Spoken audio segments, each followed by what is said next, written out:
Bonjour, je m'appelle Lucie et je suis votre prof de français. Сегодня мы повторим тему la forme passive. Итак, пассивная форма позволяет сделать акцент на дополнении глагола. И дополнение пассивной формы выводится обычно предлогом par. Например, les étudiants organisent une fête chaque année.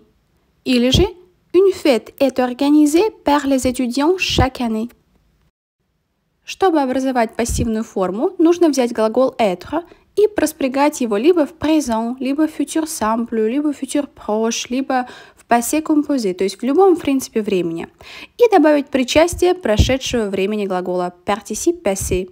И запомните, что причастие согласуется в роде и числе с подлежащим.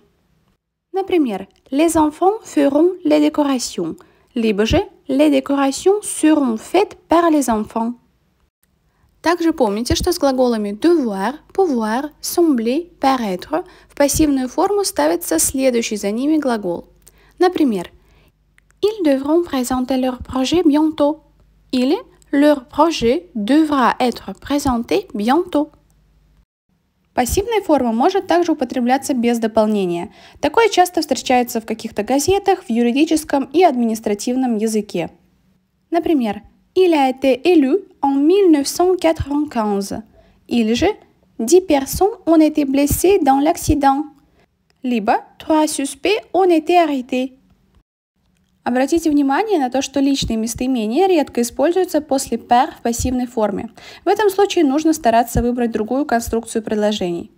Посмотрите на 3 примера. Ce roman a été écrit par lui. Il a écrit ce roman. Или c'est lui qui a écrit ce roman. Пассивную форму образуют глаголы с прямым дополнением. С глаголами, у которых только косвенное дополнение, используют местоимение on в качестве подлежащего, вместо трансформации в пассивную форму. Например, on a offert un cadeau à Mathilde pour ses 20 ans.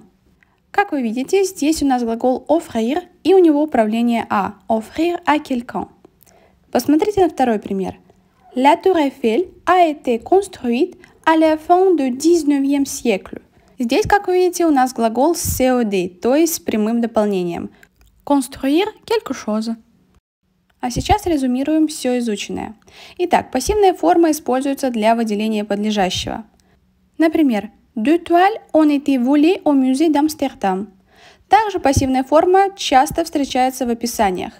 La maison a été entièrement repeinte en blanc. Также пассивная форма используется с некоторыми определенными глаголами. Вместо par используют de. Например, с глаголами, выражающими чувства или отношения. Aimer, détester, haïr, adorer, estimer, respecter или admirer. Например, il est apprécié de tout le monde. И с глаголами connaître, oublier или ignorer. Например, elle était connue de tout le monde. И еще пассив используется с некоторыми глаголами, которые служат для описания. Être orné, être décoré, rempli, couvert или composé. Например, le panier était rempli de fruits. Или la voiture a été bien garée. Некоторые возвратные глаголы имеют смысл пассивной формы, подлежащие про них чаще всего неодушевленные. Например, cette langue se lit et s'écrit de droite à gauche. Или cette langue est lue et écrite de droite à gauche.